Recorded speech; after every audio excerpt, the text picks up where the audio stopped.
In March 2022, writer Tom King's creative relationship with Batman continues to grow with a new title that pits the Dark Knight against a collective of some of his most famous and fearsome villains, including Catwoman, Riddler, and Penguin. The 6-issue series is titled Batman: Killing Time. King is hardly a stranger to Batman, or to Catwoman. Following an 80-issue run on the core Batman title in which Bruce Wayne and Selina Kyle's on-again off-again relationship became the core story of the book, with the pair even becoming engaged. However, Selina left Bruce at the altar, leading to King's current Batman Catwoman 12-issue series, which focuses on an alternate view of their relationship. I wrote Batman for 5 years exploring the emotional depth of this most interesting man. Killing Time has nothing to do with any of that, King tweets. This is a badass, heist, action epic. Mean folk on the run, Batman close behind. In Batman: Killing Time, which apparently takes place sometime earlier in Batman's career, Selina is still at her semi-villainous ways, planning a heist alongside Riddler and Penguin to steal a priceless artifact in the possession of none other than Bruce Wayne. But it looks like Catwoman may have a little hero in her after all, as the solicitation text for Batman: Killing Time #1 teases a bloody double cross or two. Official description for Batman: Killing Time #1. 3 villains, 1 Dark Knight, and a deadly heist gone wrong. Catwoman, the Riddler, and the Penguin join forces to pull off the greatest robbery in the history of Gotham City. And their prize? A mysterious and priceless artifact in the secret possession of Bruce Wayne. But, as the events unfold, what fun is a heist without a bloody double cross or two? Detective Comics number 1048 preview. Writer Mariko Tamaki's 3-month 12-part Detective Comics Shadows of the Bat weekly story arc that began in January 4's Detective Comics number 1047 continues in January 11's Detective Comics number 1048. The full Shadows of the Bat event features the members of the Bat family dealing with a Gotham City crisis without family patriarch Batman, and involves the gaping hole the destroyed Arkham Asylum leaves in the city, as well as the ensuing attempt to replace it with Arkham Tower headed by the mysterious, cruel, and conniving Dr. Ware that ends up going horribly awry. And the first pages of Detective Comics number 1048 in the preview start shedding some insight into the history of Dr. Ware, and since this is Gotham City, it isn't pretty. All issues also include a chapter of a 12-part backup story House of Gotham by Matthew Rosenberg and Fernando Blanco, which is told through the eyes of a boy whose life was changed by the Joker one night early in Batman's career. Official description for Detective Comics number 1048. The Tower Part 2. The mysteries of Dr. Ware begin to unfold as a new doctor named Fro joins the staff of Arkham Tower. The Bat family tries to figure out the best way to infiltrate the facility, but someone may have gotten the drop on them, someone not unfamiliar with psychiatric facilities, one Dr. Harleen Quinzel, better known to you dear readers as Harley Quinn. Backup: House of Gotham Part 2. A boy's parents were killed by the Joker, and he fell through the cracks of the system. Instead of being sent to a facility that could care for him and his trauma, he was sent to Arkham Asylum. Will the villains inside eat him alive or show him how to survive in a city ruthlessly overseen by Batman? Fantastic Four number 39 preview.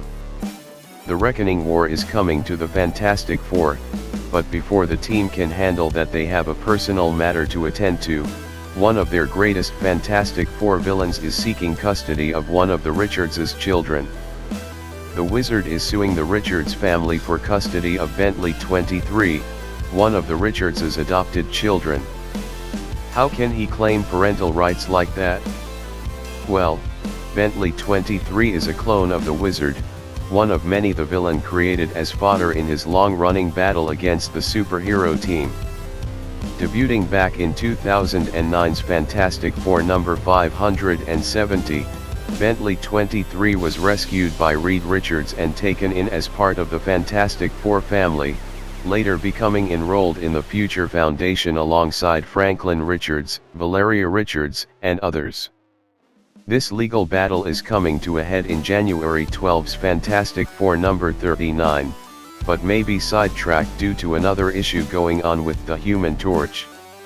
What's going on with the Human Torch?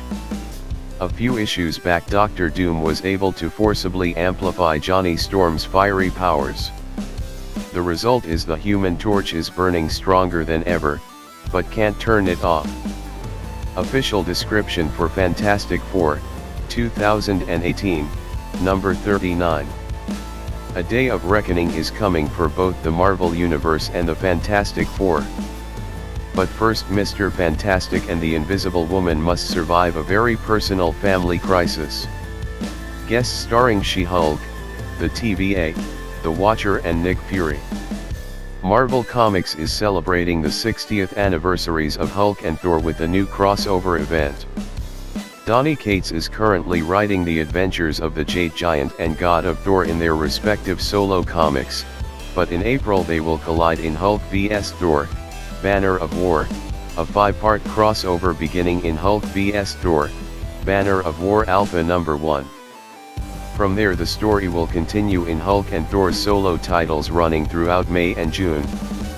Artist Martin Coccolo will illustrate each chapter, with covers from legendary artist Gary Frank. The publisher promises the crossover will have a shocking impact on both Hulk and Thor's futures moving forward.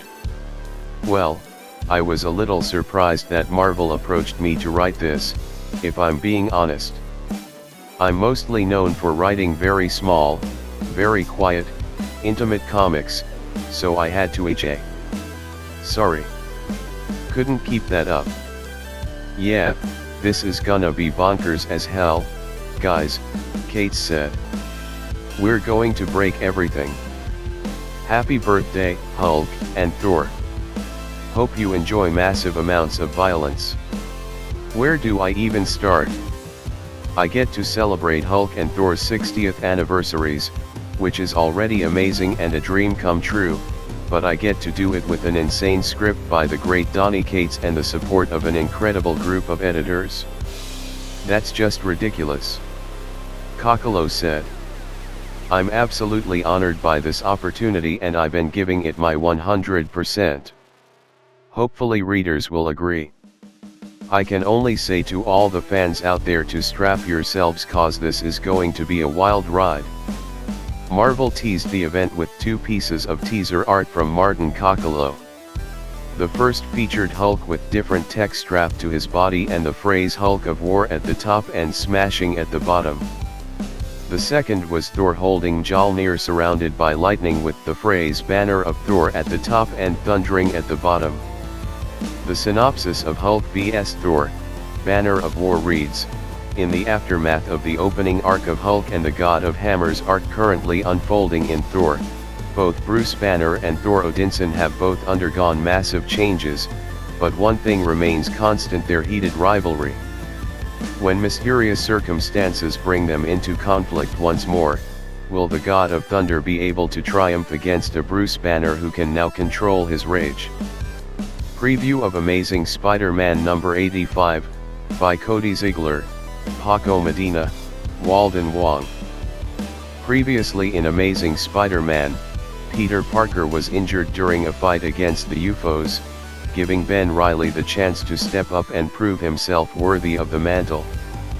However, Ben eventually found himself against Doc Ock. After Doc Ock bested Ben, he attacked the headquarters of the Beyond Corporation, which has been backing the new Spider-Man. At the start of Amazing Spider-Man number 85, Ben swings into action, moving as fast as he can to confront the villain. The book then jumps to Doc Ock fighting against Misty and Colleen. He grabs hold of Misty and then tosses her and Colleen into a room, locking them both inside. Misty, for her part, says, "I can't believe we just lost to Dr. Octopus.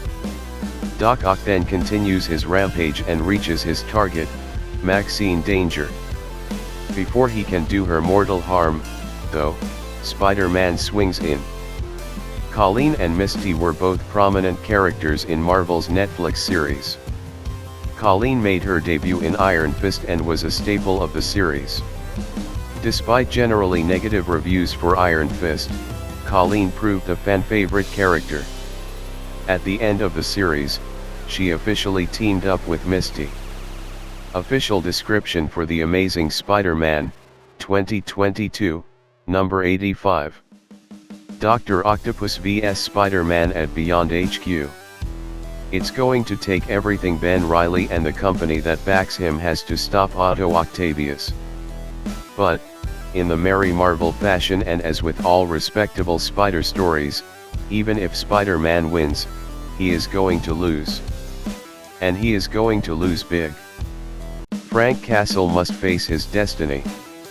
Beginning this March, Frank's dark path will be revealed in Punisher, a series years in the making that will mark the definitive culmination of Frank Castle's journey in the Marvel Universe to date, building on his past to reveal his inescapable future.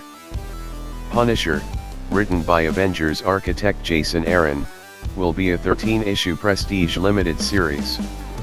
Running monthly, each issue will be oversized to explore the past, present, and future of Frank Castle's character and reveal where his motivations truly lie. After writing The Punisher over the years, I've always been fascinated by the character of Frank Castle. What moments made him the Punisher, even before that fateful day in the park? And how far will he go to win the war that has consumed his life? Spoiler, as far as it damn well takes, said Aaron. This story is the destined next step in the dark and tragic evolution of Frank Castle, from troubled kid to heroic soldier to revenge-driven vigilante, to the duly anointed king of killers. Believe me when I say, I am as excited about this story as anything I've ever written for Marvel. As the Punisher, Frank Castle has become the most accomplished killer the world has ever seen. After a shocking secret pushes him to become the warlord of the Hand, he now serves the Beast, a role he's been fated to fulfill. Tragedy, war, and rage come together as he takes up his sword and his new armor with the most notorious clan of assassins in the Marvel Universe. Will it mean an end for the Punisher? Or a whole new bloody beginning?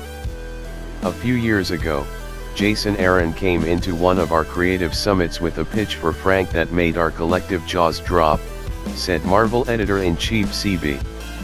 Cebulski.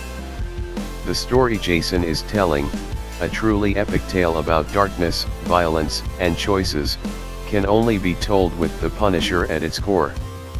This series will build on Frank's legacy while introducing us to a side of him we've never seen before, setting the stage for an evolution that we'll find was inevitable.